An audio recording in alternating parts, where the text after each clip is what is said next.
अब हम समझते हैं कि इसका डीएफए, जैसे हम डीएफए बनाते थे, तो अभी अब तक हमने पीडीए नहीं बनाया इसका। तो अब पीडीए के बारे में समझते हैं हम, ठीक है। तो सबसे पहले क्या होता है, पीडीए में हम पे एक स्टेट है क्यू नॉट, ठीक है। स्टार्टिंग स्टेट क्या है, तो इसलिए इसको हम हमेशा इधर से करते हैं ताकि हमें पता चले कि बाकी स्टेटों में से कौन सी स्टार्टिंग है, मतलब यहाँ से स्टार्ट हो रहा है, ठीक है। अब क्या है, जब हम यहाँ पे ए डालते हैं, ठीक है, तो हम कौन सा ऑपरेशन परफॉर्म करते हैं, ए है, top of stack Z not है, और हमने ए को पुश कर दिया, फर्स्ट टाइम ए को पुश कर दिया, यानी कि हम इसमें घुमाएंगे A Z naught, A Z naught. इसका मतलब क्या हुआ कि अभी हम पे एक ए आया है, सिंगल ए, ठीक है। बट अब क्या है कि जब हम पे मल्टीपल ए आ जाएंगे, ठीक है, मल्टीपल ए के लिए हम क्या परफॉर्म करते थे, ए और टॉप ऑफ द स्टैक ए है और ए परफॉर्म करते थे। तो अब हम लिख देंगे यहाँ पे ए डबल ए। अब इसका मतलब ये है कितना भी ए आ गया, मतलब पहली बार तो ए यहाँ पे आ गया बस, उसके बाद कितने भी ए लगाओ, 2 लगाओ, 3 लगाओ, तुम्हारी मर्जी है, क्योंकि ये सेम परफॉर्म करेगा ऑपरेशन, ठीक है। बट अब क्या है, जब हम पे बी आ जाएगा, है ना, जब हम पे बी आ जाएगा तो हम क्या करेंगे, B top of the stack A, और पॉप करने का हम पे ऑपरेशन होता है एप्सिलॉन, यानी कि यहाँ से पॉप हो गया है, ठीक है। अब हुआ है, अब इसको कैसे रिप्रेजेंट करेंगे, इसको ऐसे रिप्रेजेंट करेंगे हम, यहाँ से हम गए बी ए एप्सिलॉन, ठीक है। इसका मतलब ये हुआ कि एक बार अभी पॉप हुआ है, अब ऐसे और भी आएंगे, ये बी आया और ये बी भी आया, तो सेम ही ऑपरेशन होगा पॉप करने का, सेम ही होगा ऑपरेशन। तो इसका मतलब यहाँ पे हो जाएगा हम पे बी ए एप्सिलॉन, ठीक है। अब यहाँ पे जनरली क्या कन्फ्यूज़न आता है कि भैया ये आप ए स्टेट से दूसरी स्टेट में क्यों ले गए, इसको इसको आप यहाँ पे भी तो लिख सकते थे, है ना। अब समझाते हैं, बिल्कुल लिख सकते थे, आप जो बोल रहे हो कि ऐसा करो, पहला ए आ गया, इसका मतलब हो गया वन टाइम ए आ गया, इसका मतलब हो गया ए आ गया, ठीक है भाई, मान लेते हैं आपका कि आपने 2 ए कर दिए, मान लो, ठीक है।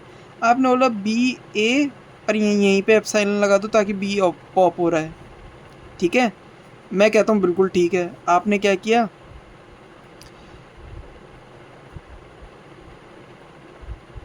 ये स्ट्रिंग आ गई आपकी बी ए बी, ठीक है। बट ये स्ट्रिंग ध्यान से सुनना, ये ए की पावर एन बी की पावर एन को एक्सेप्ट नहीं करेगी, क्योंकि इससे क्या होगा कि आप ठीक है पॉप कर दोगे, बट इसका मतलब ये होगा कि आप ए कितनी बार ए बी के बाद भी ला सकते हो, मतलब ए बी के बाद भी ए आ सकता है, समझ रहे हो। इसका मतलब ये कि आप बी भी पॉप कर सकते हो और ए की कितनी भी एंट्री कर सकते हो, और कहीं पे भी कर सकते हो, आपकी मर्जी आई। ए आया, फिर हो सकता है आप एक स्ट्रिंग करो ए बी, इसमें फर्स्ट ए आया, इससे पॉप हो गया ए, ठीक है। आपने बोला ओ अभी तो और ए भी डाल सकती हूँ, तो ए बी ऐसे स्ट्रिंग आ जाएगी। ये नहीं चाहिए, हमें चाहिए ए और ए के बाद ही हम पे बी आए, तो इसीलिए ये गलत हो जाएगा और हमें नेक्स्ट स्टेट में जाना पड़ेगा। इसका मतलब हुआ ए कितनी बार भी आ गया, बी एक बार आया, आपका मतलब ए आया और बी एक बार आया, और आप दूसरी स्टेट पे चले गए, और जब आप दूसरी स्टेट पे गए तो आपने बी को पॉप कर दिया, तो यानी कि 3 बी आ गए, ठीक है, 3 बी 3 ये हो गए, ठीक है। अब क्या हुआ, जब आपको ये देखो अभी तक यहाँ तक सॉल्व हो गया हमारा, बट अब क्या है, आपको डॉलर सिंबल मिल गया, डॉलर और जेड नॉट मिल गया, तो हम यहाँ पे क्या लिखते थे, डॉलर जेड नॉट, और मैंने आपको बताया था कि आप जेड नॉट भी लिख सकते हो और एप्सिलॉन भी लिख सकते हो, तो कुछ भी लिख सकते हो, आप ये लिख सकते थे, ठीक है। तो अब आप यहाँ पे क्या करोगे, आपको स्टेट चेंज करनी पड़ेगी यहाँ पे, ठीक है। स्टेट आप चेंज की, Q2 पे गए, इसको फाइनल बना दिया, फाइनल को ऐसे रिप्रेजेंट करते हैं, यहाँ पे आपने बोला डॉलर जेड नॉट, और आप यहाँ पे जेड नॉट भी लिख सकते हैं या एप्सिलॉन कुछ भी लिख दो, और ये हमारी फाइनल होगी, ठीक है। ये जो आपका P D A, this is called P D A, ठीक है, P D A. P D और डी एफ ए में क्या अंतर है, देखो यहाँ पे सेल्फ लूप है, बट अगर वहाँ सेल्फ लूप होता था डी एफ ए में हमारे पास, तो ए कितनी बार भी आ सकता था, आ सकता था नहीं आ सकता था, बट यहाँ पे कैसे आ रहा है, ए कितनी बार आ रहा है, इसका मतलब हुआ ओनली वन टाइम ए आया है आपका, इसका मतलब है उसके बाद कितने भी ए आए, इसका मतलब एक बार बी पॉप हुआ है, और इसका मतलब जितने भी बी थे वो पॉप हो गए ए से, ठीक है। और और इसका मतलब ये हुआ है कि आपका जो स्ट्रिंग है वो फाइनल स्टेट में एक्सेप्ट हो गया। तो this is the example of A की पावर एन, बी की power N, N greater than equals to 1, ठीक है।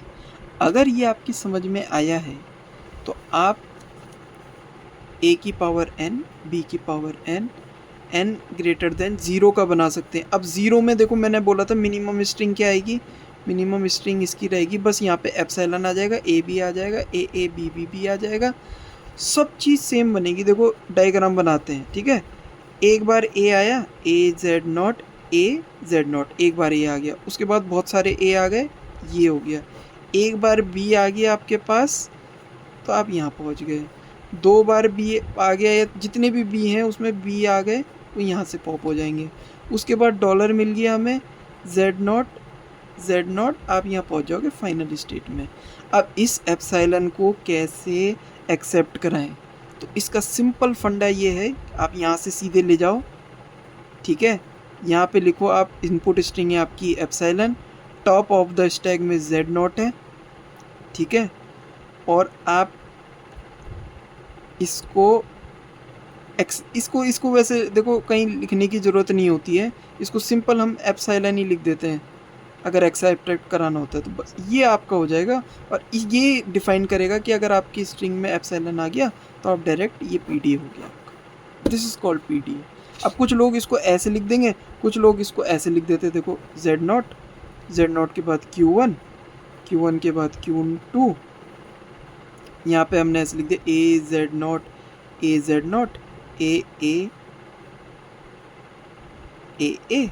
यहाँ लिख दिया बी, यहाँ लिख दिया आपका बी ए, यहाँ लिख दिया जेड नॉट, कुछ भी लिख दो, बस ये एक्सेप्ट हो गया, ठीक है। ये हो गया ए की पावर एन, बी की power N, N less than equals to 1 का ऐसे में। और अगर 0 का करेंगे तो यहाँ से एक एप्सिलॉन आ जाएगा direct, epsilon Z not epsilon. तो ये और एग्जाम में क्या होगा, ऐसा एक लैंग्वेज दे देंगे आपको, ऐसा डायग्राम बना दिया। अब आपको पता है अरे मैन ए पुश हो रहे हैं इसमें, इसका मतलब पुश ए, इसका मतलब पॉप बी। ओहो, ए की पावर एन, बी की पावर एन है, बट एन की क्या वैल्यू है वो कैसे पता चलेगा, ओ एप्सिलॉन है यानी कि एन की वैल्यू 0 है, ओ एप्सिलॉन नहीं है मतलब एन की वैल्यू 1 से शुरू हो रही है। ये है इसका पीडी।